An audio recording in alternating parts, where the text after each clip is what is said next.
옆 사람하고 인사했으면 좋겠습니다. 평안하셨습니까? 평안하셨습니까?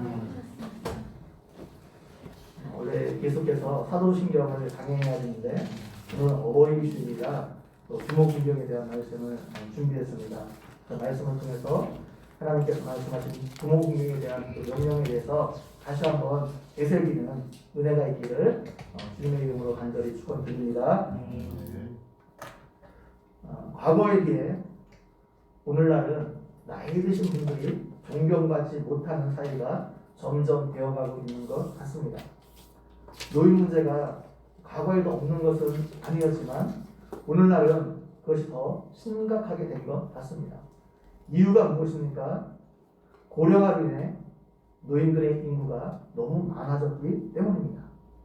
옛날에는 오늘날과 비교해 나이 드신 분 자체가 적었고 매우 귀했습니다.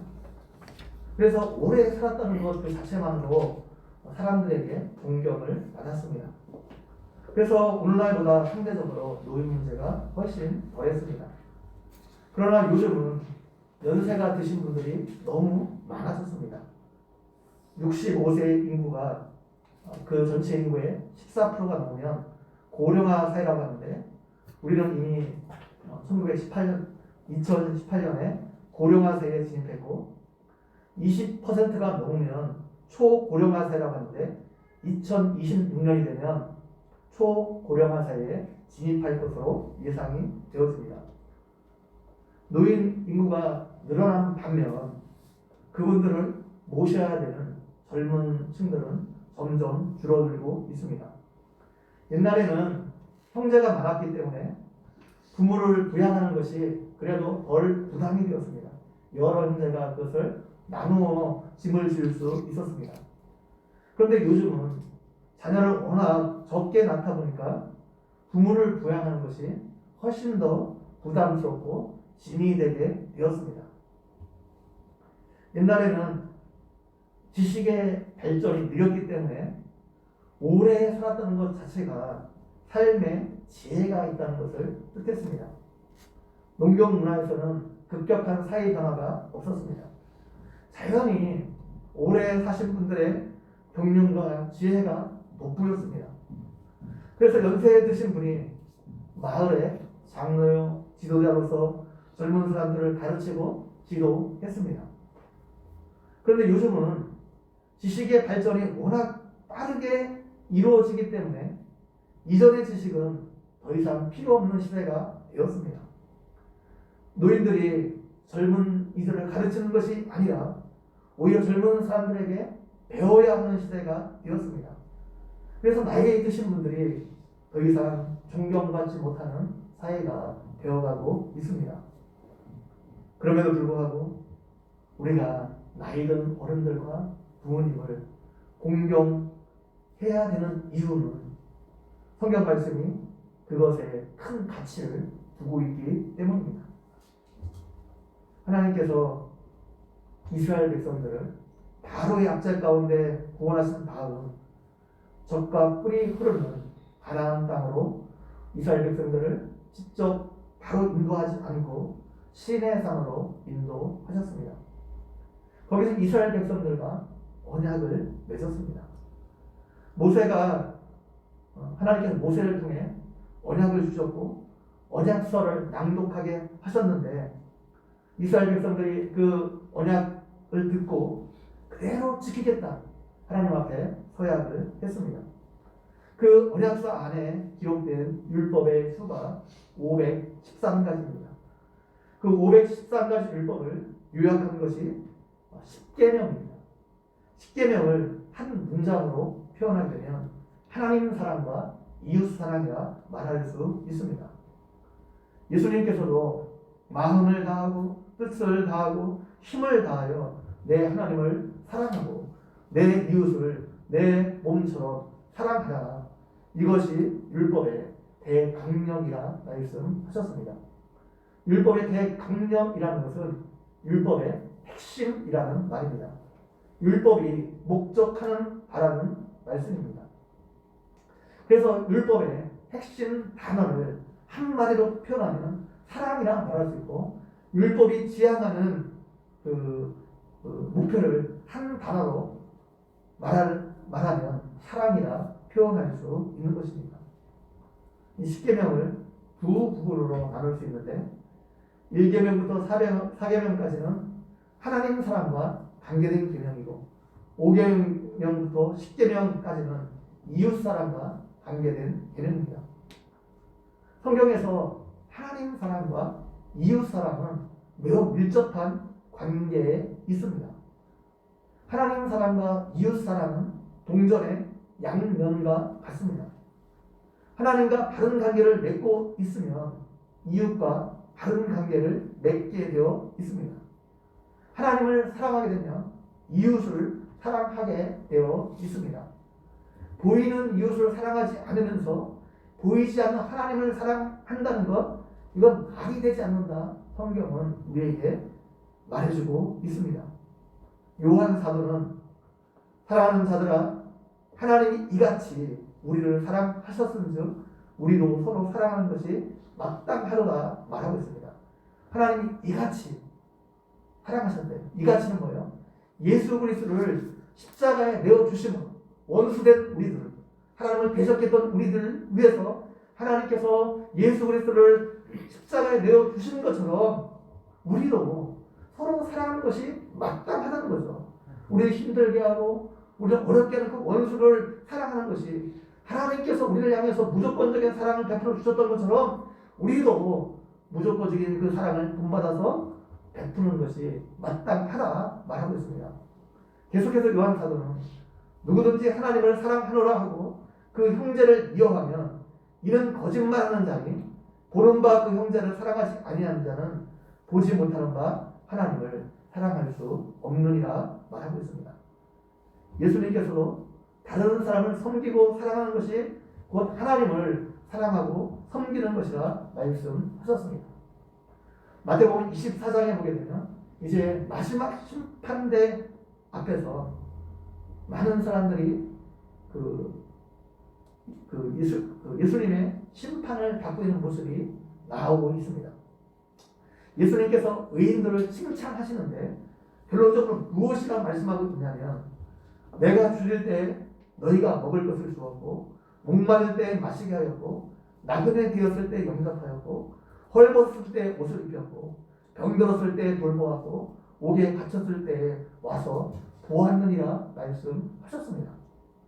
그때 의인들이 대답하기를 주여 우리가 어느 때 주께서 줄이신 것을 보고 음식을 대접하였으며 목마르신 것을 보고 마시게 하였나이까 어느 때 나그네 되신 것을 보고 영접하였으며 헐벗으신 것을 보고 옷 입혔나이까 어느 때 병드신 것이나 옥에 갇힌 것을 보고 배웠나이까. 이때 예수님께서 무엇이라 대답하셨습니까? 여기에 있는 내 형제 중에 지극히 작은 자 하나에게 한 것이 곧 내게 한 것이라 말씀하셨습니다. 이 형제, 이거는 뭐 같은 가족이라 말할 수 있고 범위를 좀 넓히면 이스라엘 백성 전체라 말할 수 있고 범위를 조금 더 넓히면 어떻게 해요? 같은 예수 믿는 모든 사람들을 말할 수 있고 범위를 더 넓히면 어떻게 됩니까? 온 인류가 말할 수도 있습니다.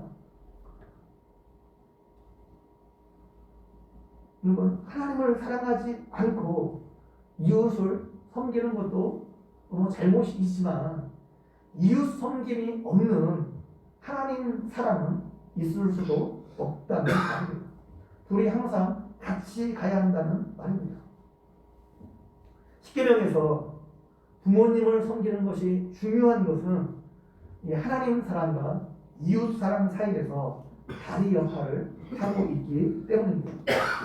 자기 부모를 제대로 섬기지 못하면서 하나님을 공경한다는 것 자체가 불가능하고 부모를 제대로 섬기지 못하면서 이웃 섬김을 한다는 것 자체가 위선적인 행위이기 때문입니다. 따라서 우리가 부모를 잘 섬기는 것은 우리를 온전한 신앙으로 이끄는 중요한 통로가 될 수 있다는 겁니다. 하나님께서 사람과 관계된 첫 번째 계명으로 내 부모를 공경하라 말씀하신 것은 이처럼 부모님을 공경하는 것이 하나님 사랑과 이웃사랑 사이에 다리 역할을 하고 있기 때문입니다. 우리가 부모님을 공경해야 되는 첫 번째 이유는 모든 사람에게 있어서 부모는 이 땅에서 하나님의 대리자이기 때문입니다. 우리는 눈에 보이지 않는 하나님을 부모님을 통해서 일정 부분 알 수 있습니다.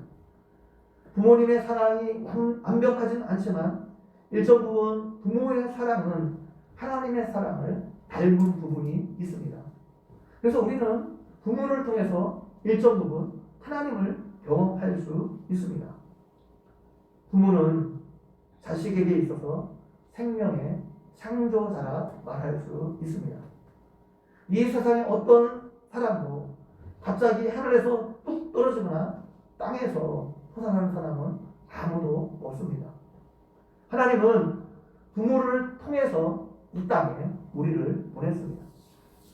우리에게 주어진 가장 큰 복이 무엇입니까? 바로 지금 존재하고 있는 나 자신입니다. 내가 지금 존재하고 살아있다는 것 자체가 우리에게 복입니다. 그런데 어떻게 내가 존재하게 되었습니까? 하나님께서 내 부모를 통해서 이 땅에 나를 존재하게 하셨습니다. 우리가 어떻게 천국에 갈 수 있습니까? 예수님을 믿었기 때문입니다. 예수님을 어떻게 믿게 되었습니까? 내가 이성을 가진 존재로, 생명을 가진 존재로 이 땅에 태어났기 때문입니다. 나를 먹여주시고 입혀주시고 양육해주는 부모님이 있었기 때문입니다. 비록 나를 양육하는 과정에서 여러 가지 면으로 여러분을 만족시켜주지 못한 부분들도 있을 것입니다. 그래도 지금 내가 살아있고 내가 예수님을 만나 구원받아 하나님의 자녀가 되었고 하나님의 주시는 복을 누릴 수 있는 이 모든 것의 출발점이 부모로부터 시작되었습니다. 물론 그 위로 하나님께로부터 시작되었지만 하나님의 부모를 통해서 이것이 가능하게 하셨습니다. 어떤 부모는 자녀에게 정서적으로 안정된 가운데 물질적으로 충분히 자녀에게 쏟아부으며 자녀를 양육한 사람들도 있을 것입니다. 그럼 어떤 부모는 가난했기 때문에 자녀들에게 제대로 물질적인 것을 공급해주지 못하면서 양육한 부모들도 있을 것입니다. 설사 그렇다고 하더라도 부모를 향해서 자녀가 내게 해준 것이 뭐가 있다고 내 인생에 간섭하려 하느냐 이런 말을 해서는 안 된다는 것입니다. 자녀를 향한 부모의 사랑은 정말 끝이 없죠. 여러분 자녀를 다 길러보신 분들은 아시잖아요. 자녀에게 항상 미안한 마음이 드는 게 부모의 심정입니다.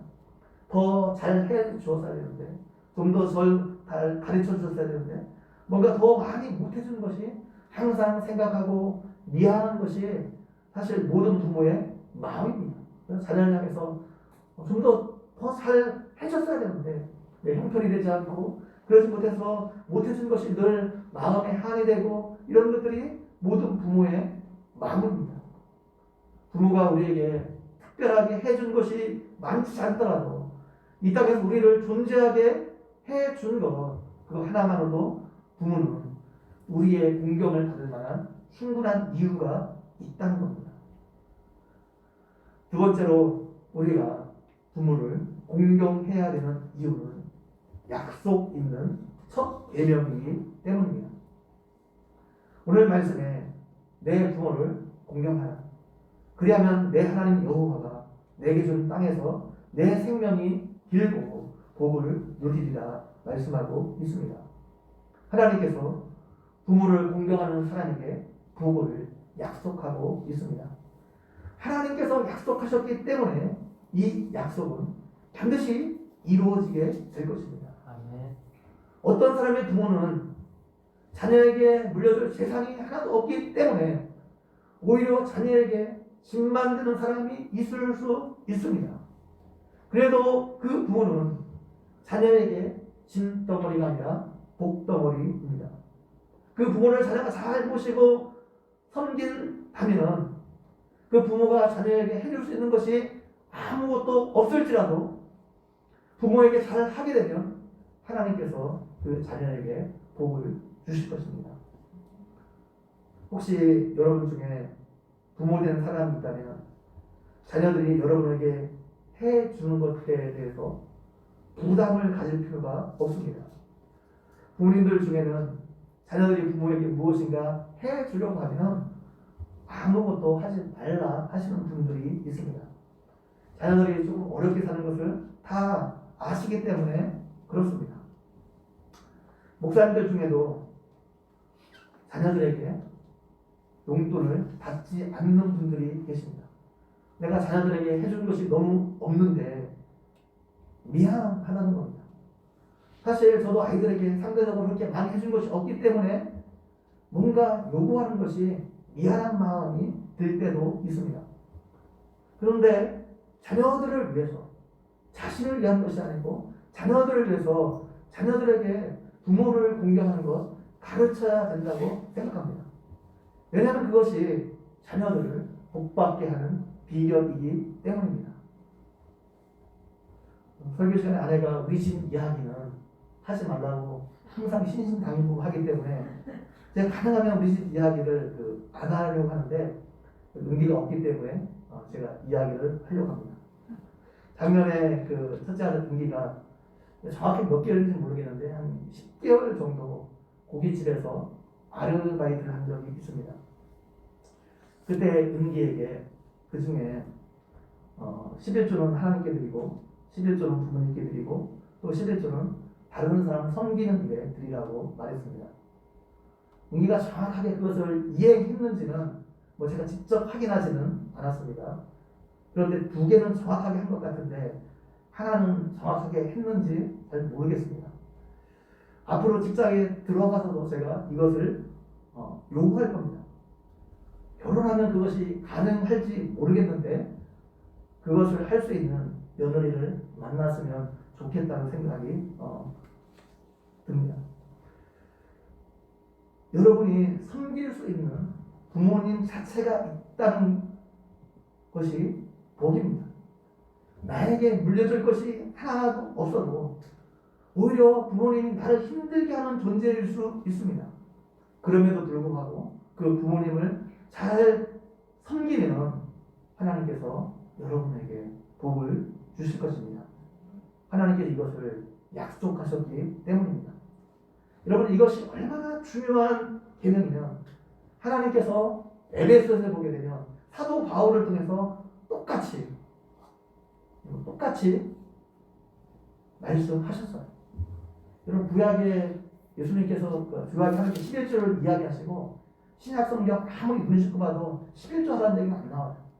근데 똑같이 하나님께서 사도 바울을 통해서 이 말씀을 하셨고 예수님을 통해서도 부모 섬기는 것이 얼마나 중요한 것인지를 하나님께서 말씀하셨습니다. 부모를 잘 섬기면 하나님께서 약속하신 대로 반드시 그 복을 허락해 주실 겁니다. 세 번째로 우리가 부모를 공경해야 되는 이유는 부모 공경을 통해서 권위에 대한 복종을 배울 수 있기 때문입니다. 죄악된 본성을 가지고 태어난 우리는 권위에 대한 복종을 배워야 됩니다. 사람이 하나님을 떠난 이유가 무엇입니까? 교만 때문입니다. 하나님께 복종하지 않고 하나님을 떠나 하나님처럼 되려고 했습니다. 왕 대신 창조주 대신 하나님의 권위를 인정하지 않고 그 권위에 복종하려 하지 않았습니다. 그래서 아담이 타락한 이후 아담을 통해 태어난 모든 사람은 그 안에 아담의 본성이 있습니다. 원죄라고 할 수 있죠. 하나님뿐만 아니라 누구에게도 복종하지 않으려는 마음이 그 안에 있습니다. 우리가 하나님의 권위에 복종하지 않으면 결국 구원에 이를 수 없습니다. 우리가 예수님을 영접한다는 것인 거예요. 예수님의 주 되심을 인정하는 겁니다. 하나님 나라가 무엇입니까? 예수님이 주 되심을 인정하는 거예요. 그래서 그 안에 예수님이 주 대신 인정하는 곳에 하나님의 통치가 일어나게 되어 있습니다. 우리는 하나님의 권위에 대한 복종을 부모 공경을 통해서 배울 수 있습니다. 그래서 우리가 우리에게 부모에게 공경하라 말씀하신 것은 우리 안에 있는 이 죄악된 본성인 교만을 극복하게 하시려는 하나의 훈련 수단으로 하나님께서 부모 공경에 대해서 말씀하신 것입니다. 그래서 부모 공경의 궁극적인 목표는 하나님에 대한 공경을 배우는 데 있습니다. 부모의 권위에 복종하는 것은 하나님의 권위에 복종하는 것을 배우는 데 그 목적이 있습니다. 따라서 하나님께서 부모를 공경하라 말씀하신 것은 단순히 육신의 부모를 공경하라는 명령이 아닙니다. 그 범위를 조금 확대하면 하나님께서 우리에게 허락하신 모든 권위에 대해서 복종하고 공경하라 말씀하신 것입니다. 16세기 종교개혁자 루터는 그의 대의의 문답서에서 네 종류의 부모에 대해서 말했습니다. 첫 번째가 나를 낳아준 부모입니다. 두 번째 부모는 영적 부모인 목회자입니다. 그래서 카톨릭에서는 목회자를 신부라 부르는 것입니다. 영적 아버지라고 합니다. 세 번째 부모는 지식을 공급해주는 스승입니다. 그래서 스승을 사부라 부르는 것입니다. 네 번째 부모가 국가 원수인 왕을 아버지로 여겨야 된다. 루터가 가르쳤습니다. 이렇게 내 부모를 공경하라 이 명령은 하나님이 세우신 모든 권위를 존중하고 공경해야 된다는 것이 포함되어 있는 명령입니다. 구약에서도 아버지라는 말이 부모뿐만 아니라 왕들에게도 주어졌습니다.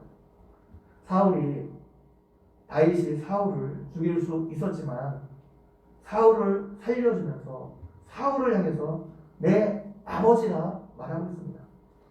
열왕기 5장에 보면 나하만의 종들이 나하만을 향해서 아버지라 호칭하는 모습을 볼 수 있습니다. 또 복음을 전하는 사역자들이나 선지자 같은 하나님의 사람들에게도 아버지라는 호칭이 주어졌습니다. 그래서 내 부모를 공경하라 하나님께 명령하시는 것은 단순히 육신의 부모에게만 그렇게 하라는 것이 아니라 하나님께서 우리를 위해서 이 땅에 세워진 모든 권위를 존중하고 공경해야 된다는 것을 말합니다. 부모뿐만 아니라 국가 권력도 하나님께로부터 그 권위를 부여받은 하나님의 대리자들입니다. 만약에 사람이 살아가는 이 사이의 권위가 인정되지 않고 권위자가 없으면 사람들은 서로 먹고 먹히는 야만적인 동물 세계가 될 것입니다. 그 사이에 그 한 사이에 일정한 권위가 주어지지 않으면 그 사이는 뭐예요? 늘 불안정하고 사람 살아가기 정말 비참한 사이가 되고 말 것입니다. 우리는 그것을 내전을 겪고 있는 시리아를 통해서 잘 알 수 있습니다.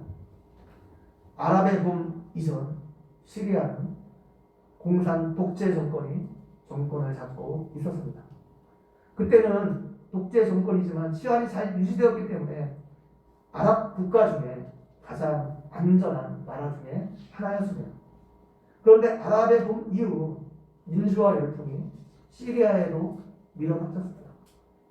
그러나 안타깝게도 새로운 권위가 새로운 질서가 그 나라에 제대로 세워지지 않았습니다. 정부군과 반군 사이에 대립이 지금까지 계속되고 있습니다. 거기는 더 이상 사람이 살 수 없는 지옥이 되어가고 있습니다. 수백만 명의 사람들이 그곳에 살 수 없어서 자기 나라를 떠나 난민이 되었습니다. 그래서 우리는 우리를 다스리는 자들의 권위를 존중해주고 인정해줘야 됩니다. 다른 사람이 아니라 우리와 우리 가족을 위해서 그렇게 해야 합니다. 그래서 베드로는 인간이 세운 모든 제도를 주를 위하여 선복하되 혹은 위에 있는 왕이나 악행자를 징벌하고 선행하는 자를 포장하기 위하여 그를 보낸 방백들에게 하라 말씀하고 있습니다. 사도 바울도 로마서 13장 17절에서 똑같은 말씀을 하고 있습니다. 디모데는 그들을 위해서 기도할 것을 말하고 있습니다. 독재보다 더 무서운 것은 무정부 상태가 되는 겁니다. 권위가 없는 사회가 되는 겁니다. 그렇다고 해서 제가 지금 독재를 옹호하는 것이 아닙니다. 우리가 권위를 왜 존중해 줘야 되는지 그 권위의 필요성에 대해서 말씀드리고 있는 겁니다. 종들은 주인에게 복종해야 됩니다. 올라가면 밑에 있는 사람은 직장 상사에게 복종해야 됩니다. 직장에서 직장 상사로부터 주어지는 꾸중이나 훈계를 기꺼이 받아들여야 합니다. 직장 상사의 근거 없는 분노에도 우리는 조용히 순복해야 됩니다. 베드로 사도는 말하기를 사람들아 범사에 두려움으로 주인들에게 순종하되 선하고 간용하는 자들에게 뿐만 아니라 또한 까다로운 자들에게도 그리하라. 부당하게 고난을 받아도 하나님을 생각함으로 슬픔을 참으면 이는 아름다우나 죄가 있어 매를 맞고 참으면 무슨 칭찬이 있으리요. 그러나 선을 행함으로 고난을 받고 참으면 이는 하나님 앞에 아름다움이라 말하고 있습니다. 애매하게 직장에서 왜 상사로부터 고난을 받아도 조용히 순복해야 한다는 거예요. 이것이 하나님 앞에서 아름다운 일이라 말하고 있습니다. 성도들은 목회자를 존중해야 됩니다. 너희를 인도하는 자들에게 순종하고 복종하라. 그들은 너희 영혼을 위하여 경성하기를 자신들이 청산할 자인 것 같이 하느니라. 그들로 하여금 즐거움으로 이것을 하게 하고 그 인심으로 하게 하지 말라. 그렇지 않으면 너희에게 유익이 없느니라 말하고 있습니다. 잘 다스리는 장로들은 배나 존경할 자로 알되 가르침에 수고하는 이들에게 더욱 그러할 것입니다. 가르침을 받는 자들은 말씀을 가르치는 자와 모든 좋은 것을 함께하라. 사도 바울은 우리에게 권면하고 있습니다. 제가 부교육자로만 20년 넘게 생활했습니다. 보통 담임 목사님들이 착각하는 것이 있는데 성도들이 다 자신을 좋아하는 줄 압니다. 목사님 앞에서는 정말 좋아하는 것처럼 이장하지만 사실은 그렇지 않은 성도들이 교회에는 굉장히 많이 있습니다. 제가 보기에 아무리 훌륭한 목사님도 80대 20 정도 될 것 같아요. 80%는 목사님 좋아하지만 20%는 항상 목사님과 거리를 두고 있는 사람들이 있는 것 같습니다. 이 정도 되면 굉장히 훌륭한 목사님입니다.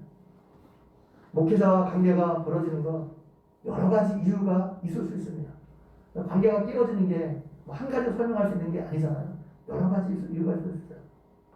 그런데 문제는 목회자와 관계가 좋지 않으면 건강한 신앙생활을 하기가 어렵다는 겁니다. 제가 목회자와 관계가 좋지 않은데 건강한 신앙생활 하는 사람을 거의 본 적이 없습니다. 신앙이 좋다가도 담임 목회자와 관계가 나빠지면 신앙이 점점 병들어가는 것을 많이 보게 됩니다. 점점 교회에 대한 불평이 많아지게 되고 매사에 부정적이 되어가는 것을 보게 됩니다. 저에게는 약점이 많이 있을 수 있습니다. 약점이 보이면 그것을 위해서 기도해야 됩니다. 그리고 충분히 기도해야 되면 그것을 저에게 말해줘야 됩니다. 그것이 여러분을 위한 길이기도 하고 저를 위한 길이기도 하기 때문입니다. 제가 보기에도 그렇고 제가 보기에도 그래요. 여러분이 보기에도 아마 그럴 것 같아요. 저에게 뭐 영적인 카리스마 하나도 없습니다. 제가 보기에도 그런데. 그런데 여러분이 저를 생각할 때 항상 기억해야 될 것이 있다면 하나님이 저를 이곳에 보냈다는 겁니다. 사람이 보낸 것이 아니고 하나님이 보냈다는 겁니다. 그래서 제가 1번이 아닌 것에 얼마나 감사한지 모릅니다. 제가 2번으로 이곳에 오게 되었습니다.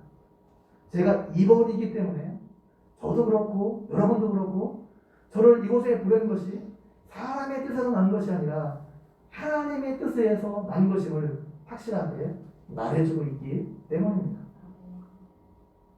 제가 목회를 더 이상 해나갈 수 없을 정도의 엄청난 실수를 하지 않는 한 허물을 덮어준 것이 여러분에게도 유익이 되고 저에게도 유익이 될 것입니다. 그래서 제가 이곳에 목회하는 동안은 여러분은 어떻게 해서든지 저와 좋은 관계를 유지하려고 노력을 해야 합니다.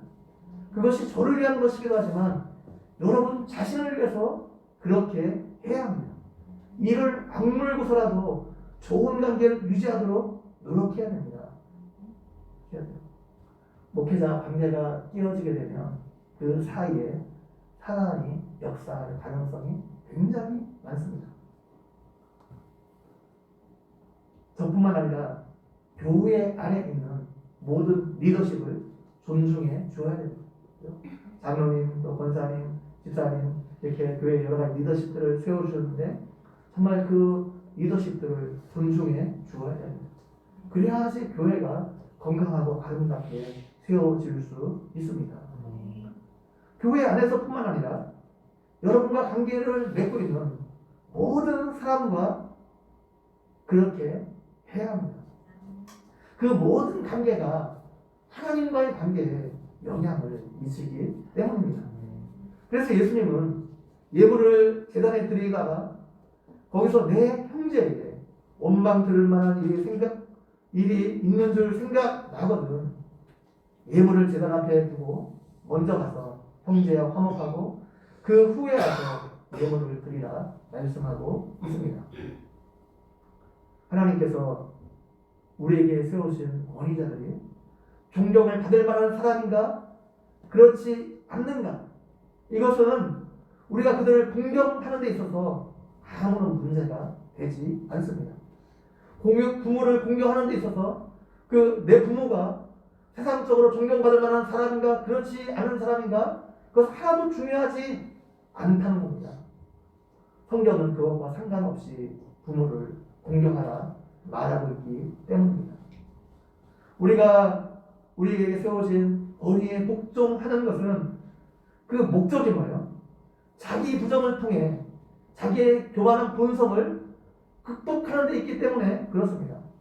그래서 그들의 성품이 어떠하든지 간에 하나님께서 그들에게 그러한 권위를 갖도록 하신 것은 그를 갖도록 섭리하신 것 나를 위한 것이기 때문입니다. 나를 훈련하기 위한 것이기 때문입니다. 자기 부정을 통한 자기 교만한 이 본성 극복하는 것 이것은 그 대상이 복종할 만한 사람이기 때문에 복종하는 것보다 오히려 복종하기에 부적절함에도 불구하고 복종할 때 그것이 내 안에서 이루어지게 됩니다. 부모로서 갖춰야 될 것이 전혀 갖춰지지 않았을지라도 복종해야 되는 이유가 거기에 있습니다. 부모를 비롯한 모든 공경의 대상은 우연의 산물이 아닙니다. 우리가 어떻게 살아가다 보니까 만나게 된 것, 주어진 것이 아닙니다. 하나님의 섭리 가운데, 하나님의 뜻 가운데 우리에게 주어진 것입니다. 그래서 우리가 그 하나님의 섭리를 구체적으로 체험할 수 있는 길은 우리에게 주어진 그 권위에 복종할 때입니다. 그 권위가 복종하게 부적절할지라도 그 권위에 복종하게 될 때 우리를 향한 하나님의 섭리를 우리가 구체적으로 체험할 수 있습니다. 부모가 존경할 만한 것이 하나도 없음에도 불구하고 그 부모를 공경하게 될 때 나를 향한 하나님의 섭리에 대해서 우리가 체험할 수 있는 것입니다. 그렇다면 우리에게 주어진 권위에 대해서 무조건 복종만 해야 하는 것입니까? 그렇지 않습니다. 하나님은 분명한 한계를 정해 주셨습니다. 주 안에서 부모를 공경하라는 것입니다. 부모 공경을 포함한 모든 권위에 대한 공경은 그것 자체가 목적이 아니라 하나님을 공경하기 위한 하나님 공경을 배우기 위한 수단이기 때문입니다. 그렇기 때문에 하나님께서 우리에게 주신 권위라 할지라도 하나님의 뜻에 위배되는 일을 명령하게 될 때 우리는 단호하게 거기에 저항해야 하는 것입니다. 아무리 부모의 명령이라 할지라도 그것이 하나님이 기뻐하지 않는 일이라면 우리는 그것을 거부해야 합니다. 아무리 국가 권력이나 직장 상사라 할지라도 그들이 명령하는 것이 하나님이 원하지 않는 것을 명령하게 될 때 우리는 단호하게 그것을 거부해야 합니다. 심지어 목회자의 요구도 마찬가지입니다. 그것이 명백하게 하나님의 뜻이 아니라면 그것을 거부해야 하는 것입니다. 그렇기 때문에 우리가 모든 일에 하나님의 뜻을 분별하는 것이 매우 중요합니다. 우리가 우리에게 주어진 이 권위에 복종하게 될 때 그 결과 무엇이 주어집니까? 우리가 이 땅에서 잘 되고 오래 살게 될 것이라 약속하고 있습니다. 여기서 오래 산다는 것, 단순히 오래 산다는 말일 수도 있지만 하나님의 질서에 따라 운행되는 이 사회에서 풍성한 복을 받는다는 것을 가리키기도 하는 것입니다. 국가의 권위를 존중하고 복종하는 사회가 될 때 여러분 그 사회가 평안이 유지되고 질서가 유지될 수 있습니다. 여러분 그런 사회에서 우리가 산다는 것 자체가 큰 복이 아닐 수 없어요. 그래서 사회가 평안하고 질서가 유지되고 그런 사회, 우리가 오늘날 이 대한민국에 산다는 것이 얼마나 큰 은혜고 얼마나 큰 복입니까? 국가의 권위를 존중하고 복종할 때 그런 사회가 될 수 있습니다. 직장에서 상사의 권위를 존중해주고 복종하면 그 상사와 좋은 관계를 유지할 수 있을 뿐만 아니라 그 직장에서 인정받고 승진할 수 있는 기회가 훨씬 더 잘 주어질 수 있습니다. 사람과의 좋은 관계로 말미암아 스트레스 받지 않고 직장생활 할 수 있습니다.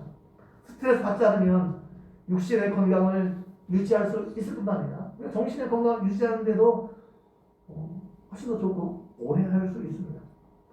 교회에서 목회자의 권위를 존중해주고 또 교회 리더십에 존중해 주게 되면 어떻게 해요? 목회자의 입을 통해서 선포되는 말씀에 은혜를 받을 수 있고 또 교회 여러 가지 리더십에 서로 존중해주고 좋은 관계를 유지하게 되면 영적으로 풍성한 삶을 살 수 있습니다.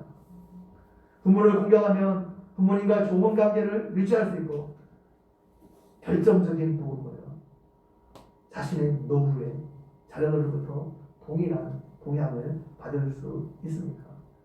자신의 자녀들과 좋은 관계를 유지하므로 육신의 건강을 도모할 수 있고 복된 삶을 살 수 있습니다. 이 땅에서 부모로서 최고의 영광이 무엇입니까? 자식들로부터 공경과 사랑을 받으면서 나이 들어 가는 것입니다. 반대로 가장 서러운 것이 무엇입니까? 내 몸으로부터 낳은 자식으로부터 공경과 사랑을 받지 못하고 나이 들어 가는 것입니다. 효도는 흉내만 내도 좋고 효도는 흉내만 내어도 복되다는 말이 있습니다. 여러분이 부모님을 비롯한 모든 권위를 존중하는 이런 경건한 삶을 살아가서 하나님과 관계를 또 올바르게 유지하고 모든 사람들과 좋은 관계를 유지하는 가운데 영적으로, 신체적으로, 정서적으로 평안한 가운데 하나님 주신 복을 누리며 살아가는 은혜가 있기를 주님의 이름으로 간절히 축원드립니다. 네. 기도드리겠습니다. 하나님 아버지, 오늘도 말씀을 통해서 우리에게 은혜 베풀어 주신 것 너무나 감사합니다. 내 부모를 공경하라 하나님께서 명령하셨고 하나님 명령이기 때문에 우리가 부모를 공경하게 도와주시고 할 수 있는 우리 가진 최선을 다해서 부모를 사랑하고 존중하고 공경하게 도와주시고 그래서 하나님 그 하나님께 약속하신 그 복을 우리가 이 땅에서 받아 누리는 은혜가 있도록 함께해 주시기를 원합니다. 부모뿐만 아니라 우리에게 허락하신 모든 권위에 대해서 우리가 존중하고 인정하고 그 권위 앞에 복종하게 도와주시고 그래서 이 땅에서 모든 관계 속에서 좋은 관계를 유지해 나가면서 하나님께서 좋은 관계를 주시는 그 복들을 누리며 살아갈 수 있는 우리 모두가 되어줄 수 있도록 함께해 주시기를 원합니다. 감사합니다. 예수님의 이름으로 기도하옵나이다. 아멘.